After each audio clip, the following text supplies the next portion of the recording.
The owners told me there was nobody else on the property. Nobody. Not family. Not neighbors. Not maintenance workers. Nobody. The house sat alone on 10 acres of land surrounded by woods. My job was simple. Feed the dog. Collect the mail. Stay there for 2 weeks. Easy money. At least that's what I thought. Then on the third night, I heard footsteps upstairs. And the problem was, I was already upstairs. This happened in the summer of 2023. At the time, I occasionally made extra money house sitting for people in my area. Most jobs were easy. Feed pets. Water plants. Bring in packages. Nothing complicated. A couple I knew through family friends contacted me about a house-sitting opportunity. They were traveling overseas for nearly 3 weeks. Their property sat outside Asheville, North Carolina. Large house. Remote location. Several acres of land. One elderly German shepherd. The pay was excellent. I accepted immediately. Before leaving, the homeowners gave me a complete tour. Security system. Emergency contacts. Generators. Dog medication. Everything. The husband specifically mentioned one thing. The second floor guest rooms remained unused. Nobody ever went up there. The statement seemed irrelevant at the time. Later, it became very important. The property itself looked beautiful. Long gravel driveway. Dense woods. Large wraparound porch. The kind of house you'd expect to see in a vacation brochure. During the day, it felt peaceful. At night, it felt isolated. Very isolated. The nearest neighbor lived nearly half a mile away. After dark, the property became completely silent. No traffic. No streetlights. Nothing. The first 2 days passed without incident. I worked remotely. Walked the dog. Watched movies. Everything felt normal. Then the third night arrived. Around 1 a.m., I woke up suddenly. At first I didn't know why. The bedroom sat dark. Quiet. Nothing seemed unusual. Then I heard it. Footsteps. Slow footsteps. Directly above me. My stomach immediately tightened. Because I was already on the second floor. There shouldn't have been anyone above me. The third floor consisted only of attic storage. Nobody lived there. Nobody used it. Yet the footsteps continued. Heavy. Deliberate. Moving slowly from one side of the house to the other. I sat perfectly still listening. The sounds lasted nearly a minute. Then stopped. Complete silence followed. Eventually I convinced myself the noise came from the house settling. Old buildings make sounds. Reasonable explanation. At least that's what I told myself. The following morning, I checked the attic. Nothing. Dust everywhere. No signs anyone had been there. The inspection reassured me. For a while. Then things escalated. The next evening, I noticed a door standing open. One of the upstairs guest rooms. My stomach immediately tightened, because I remembered closing it. Specifically. Still, I couldn't prove anything. Maybe I'd forgotten. Maybe not. The uncertainty bothered me more than the door itself.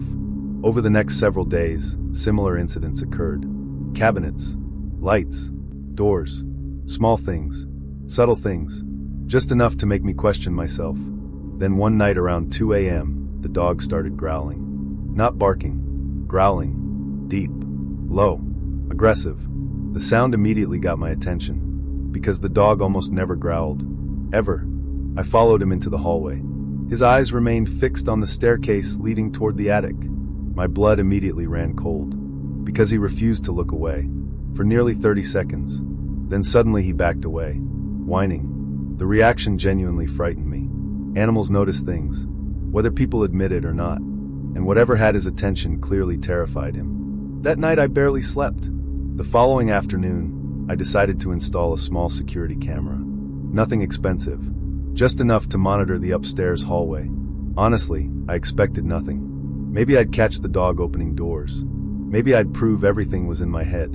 Instead, I caught something much worse. Around 1:43 a.m., the camera recorded movement. My stomach dropped immediately, because the hallway should have been empty. Yet someone appeared. A person, moving slowly through the hallway. My blood turned cold, because it wasn't me. The figure emerged from the direction of the attic staircase, walked past the guest rooms, then disappeared from view. The footage lasted only seconds, but it was enough. Enough to confirm someone else was inside the house. I immediately reviewed additional footage. Then investigators showed me a sentence written only 4 days after I arrived. A sentence that still makes my stomach turn. It read, Goes to bed around 11:30. That line has stayed with me ever since. Because it meant whoever was hiding inside that house wasn't just passing through. They were paying attention. Watching long enough to learn habits. Watching long enough to learn routines. Watching long enough to know exactly when I was asleep. And if the dog hadn't started growling that night, I might never have realized the house wasn't empty.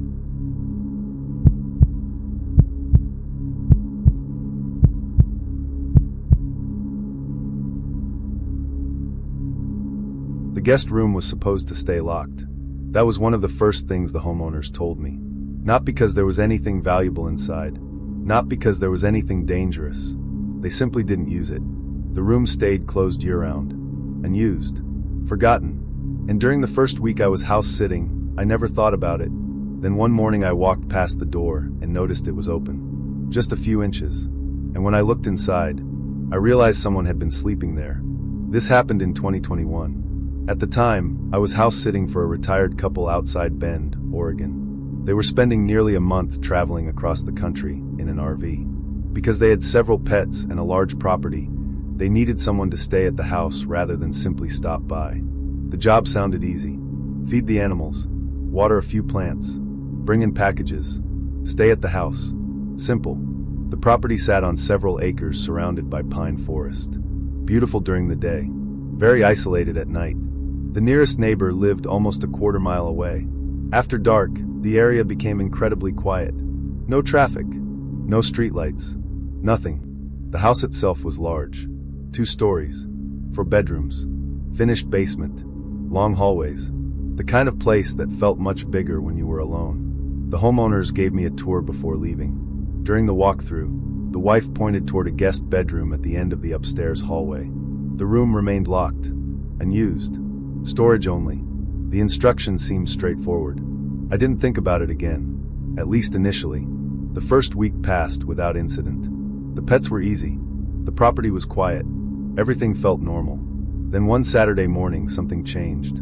I woke around 8 a.m., fed the dogs, made coffee, started walking through the house. As I passed the upstairs hallway, I stopped. My stomach tightened immediately, because the guest room door stood slightly open. Maybe 3 inches. Not wide open. Just enough to notice. The sight confused me, because I remembered the door being closed. Locked. Still, house-sitting involves unfamiliar surroundings. Maybe I'd remembered incorrectly. Maybe. Curiosity got the better of me. I pushed the door open. The room appeared normal. At first. A bed. Dresser. Several storage boxes. Nothing unusual. Then I noticed something. The bedspread. My blood immediately ran cold, because part of it appeared wrinkled. Not messy. Used. Like someone had recently been lying there. The sight immediately made me uncomfortable, because according to the homeowners, nobody used the room. Nobody. Still, I convinced myself there was probably an explanation. Maybe the homeowners entered before leaving. Maybe. I closed the door and moved on. The following evening, I heard something. A sound from upstairs. A soft thump. Then another. The noise immediately got my attention. Because all the pets were downstairs. Nothing should have been moving upstairs. I grabbed my phone and headed toward the hallway. Silence. Complete silence. Every room appeared empty. Nothing seemed disturbed. Eventually I returned downstairs. The experience felt strange, but not frightening. Yet, over the next several days, the incidents continued. Footsteps. Doors. Small noises. Always upstairs. Always late at night. Always gone by the time I investigated. The pattern became impossible to ignore. Then things escalated. One evening around midnight, I heard a door close. Not a creak. Not settling. A door. Closing. My heart immediately started racing, because the sound came from the end of the hallway, near the guest room. I headed upstairs. Slowly. Listening. The hallway sat empty. Completely empty. Then I noticed something. The guest room door. Open. Again. This time much wider. My stomach dropped immediately, because I distinctly remembered checking it earlier that day. It had been closed. I knew it had. The realization genuinely frightened me. For several seconds, I simply stared at the doorway. Then I stepped inside. The room looked normal. At first. Then I noticed something on the nightstand. A plastic water bottle. My blood ran cold. Because I hadn't seen it before. And according to the homeowners, nobody used the room. Nobody. The discovery changed everything. Now I had evidence. Something tangible. Something real. I immediately contacted the homeowners. Their reaction surprised me, because they sounded genuinely confused. The water bottle wasn't theirs. The room should have been untouched. Nobody else had permission to enter the property. Nobody. The following day, I inspected the room carefully. That's when I noticed something else. Inside a small trash bin beside the desk sat several food wrappers. Recent wrappers. Not old. Not dusty. Recent. My stomach turned, because there was no longer any doubt. Someone had been using the room. The question was who, and more importantly, when. That night I barely slept. Around 2 a.m., I heard footsteps again. Slow footsteps. Directly above my bedroom. The sound lasted several seconds. Then stopped. My heart pounded. Because this time I wasn't going upstairs. Not alone. The following morning, I contacted local authorities. Deputies responded. A search of the property began. House, garage, basement, outbuildings, everything. Initially, nothing appeared unusual. Then one deputy noticed something strange inside the guest room closet. The rear wall sat slightly forward compared to surrounding walls. Someone who had worked on renovations years earlier. Someone who knew about hidden utility spaces. Someone who understood exactly how to avoid detection. Unfortunately, he disappeared before officers located him. The hidden areas were sealed. The homeowners returned early from their trip, and the story should have ended there. But one detail still bothers me. Among the belongings recovered from the utility space sat a notebook. Inside were observations, descriptions, schedules, daily routines, page after page, including information about me. Then investigators showed me an entry written only 5 days after I arrived. The sentence still makes my stomach turn. It read, "Watches TV until midnight most nights." That line has stayed with me ever since, because it meant whoever was hiding inside that house wasn't simply surviving there. They were studying me, paying attention, learning habits, learning patterns, and waiting until they knew exactly when I wouldn't come upstairs.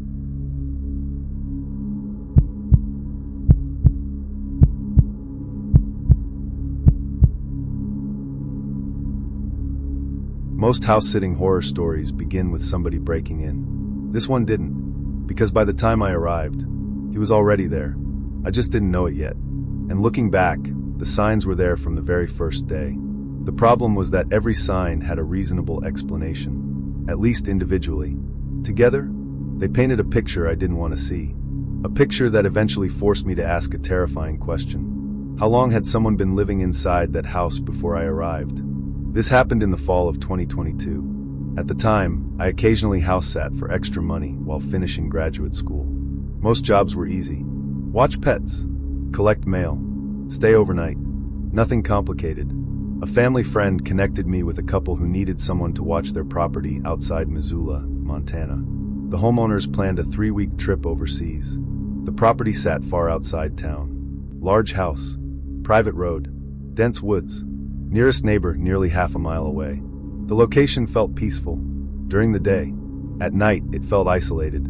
Very isolated. The homeowners seemed friendly. Before leaving, they walked me through everything. Security system. Generator. Pet care instructions. Emergency contacts. The tour lasted nearly an hour. Nothing seemed unusual. At least not then. One thing I remember clearly was the wife mentioning occasional noises from the attic. Old house. Wood settling, animals sometimes getting onto the roof. Normal stuff. The explanation sounded reasonable. I didn't think much about it. The first day passed without incident. The dogs were easy. The internet worked. Everything felt normal. Then the second morning, I noticed something strange.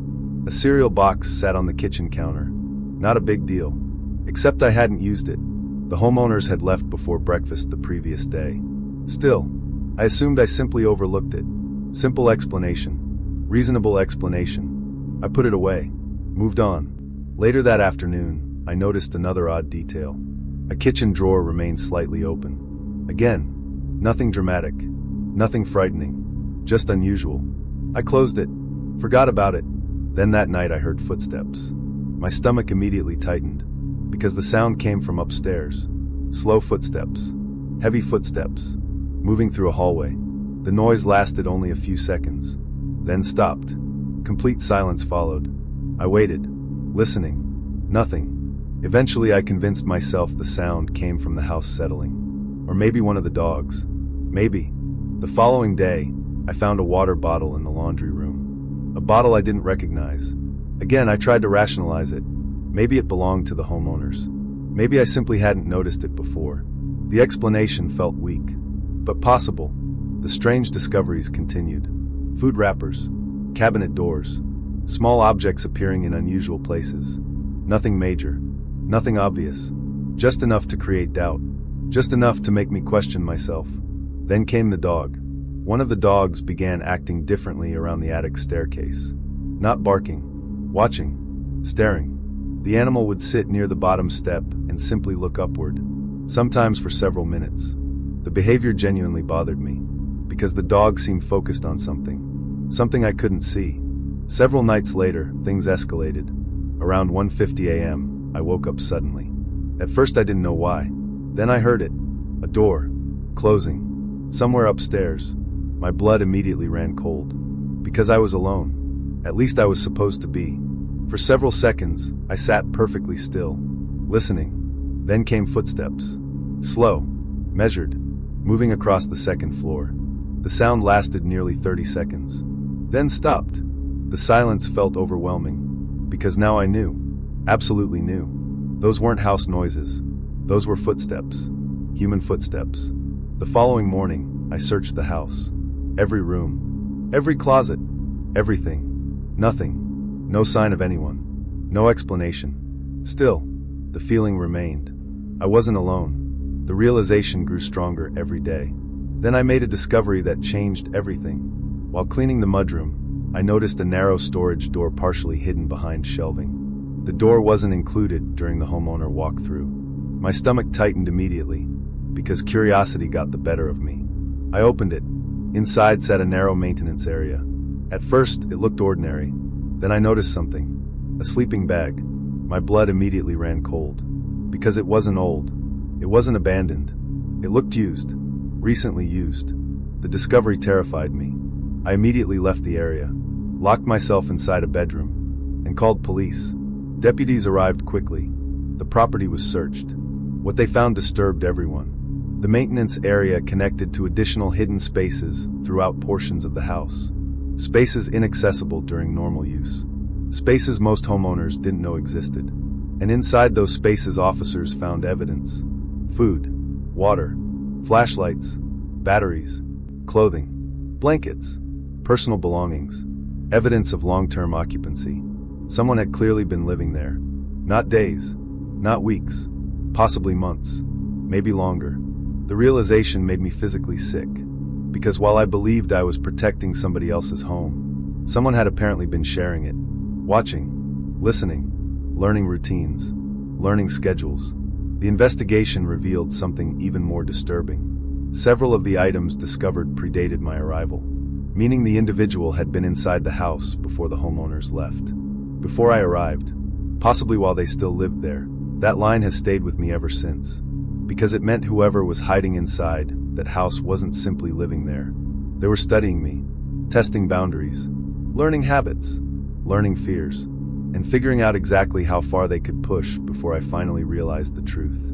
That the person I feared was breaking into the house had never broken in at all, because they were already inside long before I arrived.